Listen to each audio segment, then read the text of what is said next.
अस्सलाम वालेकुम। इस वीडियो हम MTH 632 का क्वेश्चन नंबर 3 स्टार्ट करने जा रहे हैं, जिसकी लास्ट डेट है हमारे पास 21 जनवरी 2024।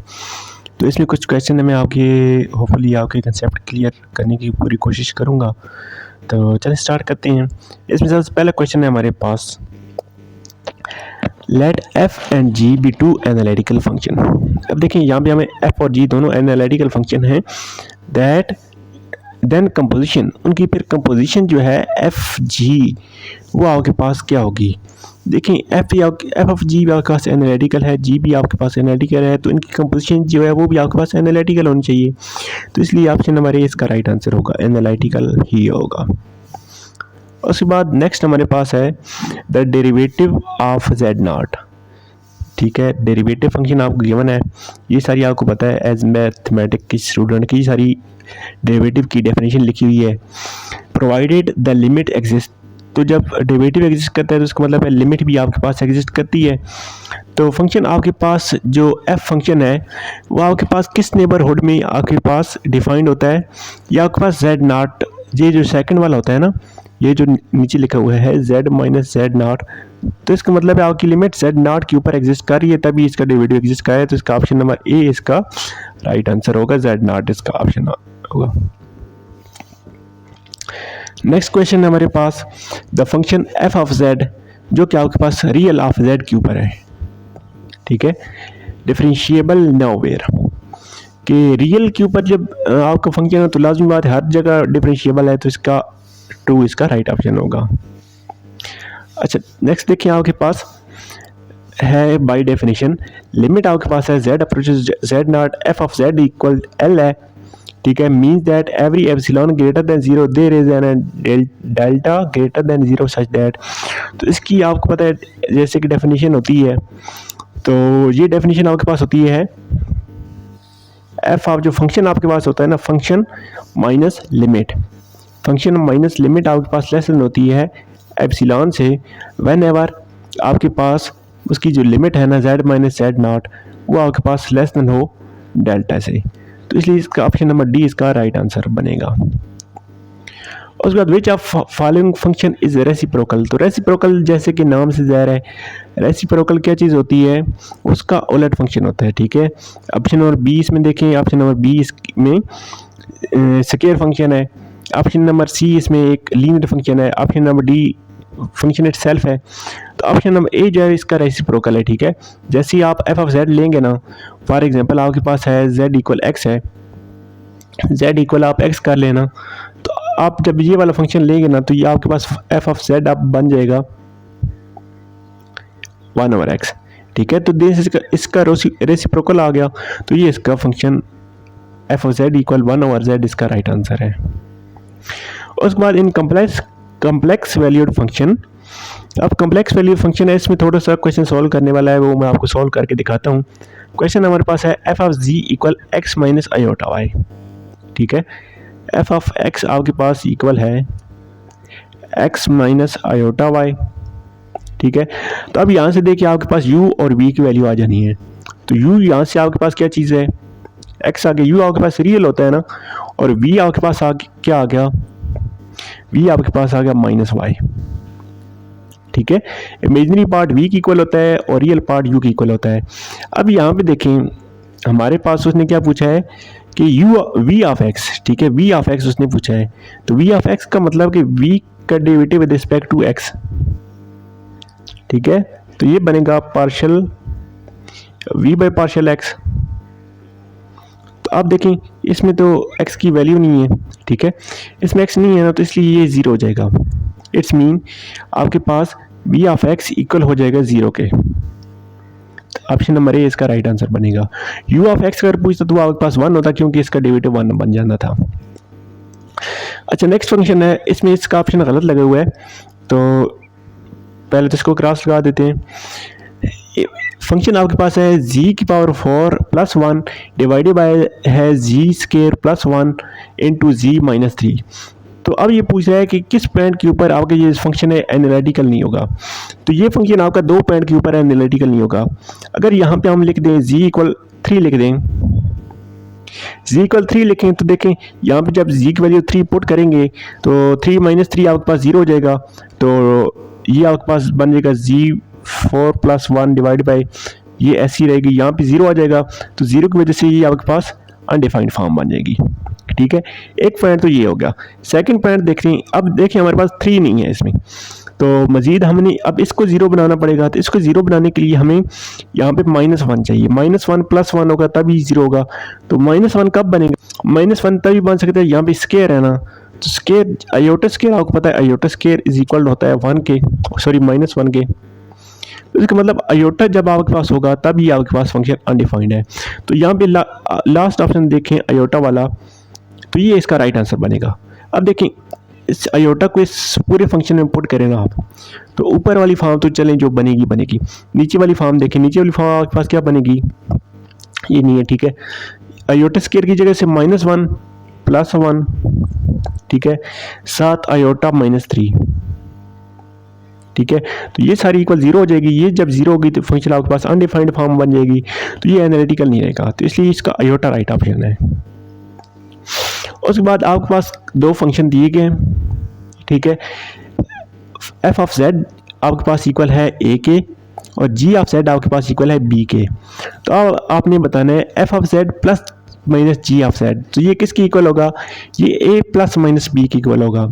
तो यहाँ से आपने माइंड में रखना है, अगर यहाँ पे जस्ट प्लस होता ना तो यहाँ पे हमारे पास जस्ट प्लस ये वाला ऑप्शन आना था, यहाँ पे जस्ट माइनस होता तो ये वाला ऑप्शन आना था, लेकिन दोनों आए तो इसलिए ये डी वाला ऑप्शन दोनों आएंगे, A plus minus B. Next question है, the Cauchy Riemann equations are not satisfied for F of Z equal Z bar. ठीक है, तो ये नेक्स्ट एक एमसीक्यूज है, उसमें आपको ये वाला क्वेश्चन मैं सॉल्व करके बताऊंगा कि ये क्यों नहीं सेटिस्फाइड होती। अच्छा, ये क्वेश्चन है, dash is singularity of F of Z equal 1 over Z.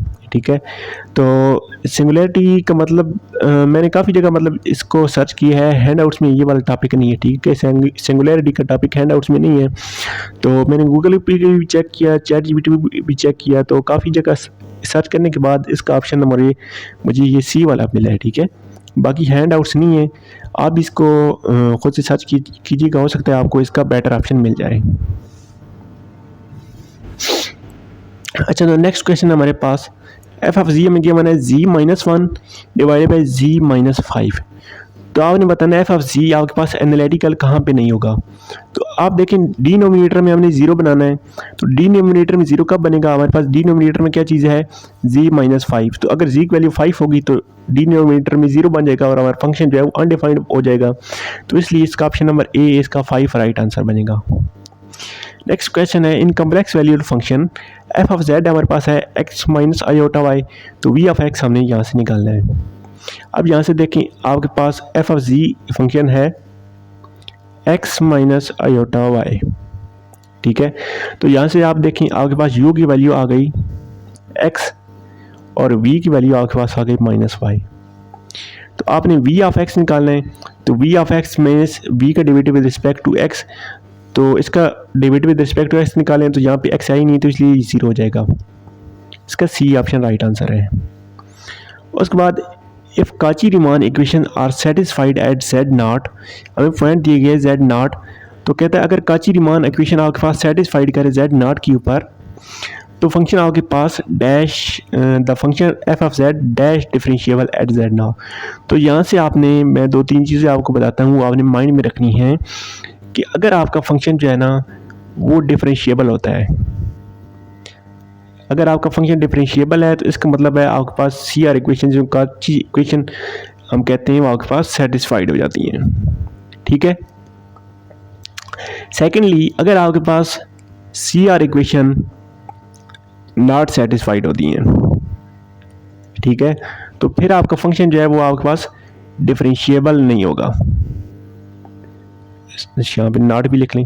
ठीक है, 2 चीज़ें हो गई कि अगर आपके पास फंक्शन डिफरेंशिएबल है तो काची-रीमान इक्वेशन सेटिस्फाइड होंगी, अगर काची-रीमान इक्वेशन सेटिस्फाइड नहीं है तो आपका फंक्शन जो है वो डिफरेंशिएबल नहीं होगा। लेकिन यहाँ पे क्वेश्चन है कि अगर काची-रीमान इक्वेशन सेटिस्फाइड हो जाती हैं, तो इसलिए आपने याद रखना है अगर आपके पास काची-रीमान इक्वेशन सेटिस्फाइड हो जाती हैं तो ये आपके पास हो सकता है कि डिफरेंशिएबल हो सकता है डिफरेंशिएबल ना हो। तो ये सारा थ्योरम लिखा हुआ है आपके हैंडआउट्स में। तो ये दो चीज़ें आपने याद रखनी है। अगर आपके पास फंक्शन डिफरेंशिएबल है तो काची-रीमान इक्वेशन सेटिस्फाइड होंगी। अगर आपके पास काची-रीमान इक्वेशन सेटिस्फाइड नहीं हो रही तो फंक्शन डिफरेंशिएबल नहीं है। लेकिन अगर सेटिस्फाइड हो रही हैं तो फिर हम कुछ नहीं कह सकते, फिर हो सकता है डिफरेंशिएबल भी हो सकता है डिफरेंशिएबल ना हो, दोनों कंडीशन बन जाती है। इसलिए ऑप्शन नंबर डी इसका राइट आंसर बनेगा कि may be differentiable, may not be differentiable. अच्छा, नेक्स्ट क्वेश्चन हमारे पास बहुत ईजी सा क्वेश्चन है, इसको मैं सॉल्व कर देता हूँ। आपके पास लिमिट है गिवन है, तो लिमिट जैसे पुट करेंगे आपके पास क्या है 3x y का स्क्वायर है। तो x की जगह देखें हमने 1 पुट करना है और y की जगह हमने 2 पुट करना है। तो आपके पास x की जगह 1 पुट किया, y की जगह 2 पुट किया, इसका स्क्वायर है तो 3 1 की जगह 1 ही आ गया, 2 का स्क्वायर 4 आ गया। तो सिंपल मल्टीप्लाई होके 12 बन गया। सिंपल सा आंसर इसका 12 आंसर राइट आंसर बनता है। अच्छा, फिर वही रेसिप्रोकल, अच्छा नहीं वो वाला क्वेश्चन नहीं है, ये क्वेश्चन थोड़ा सा चेंज है।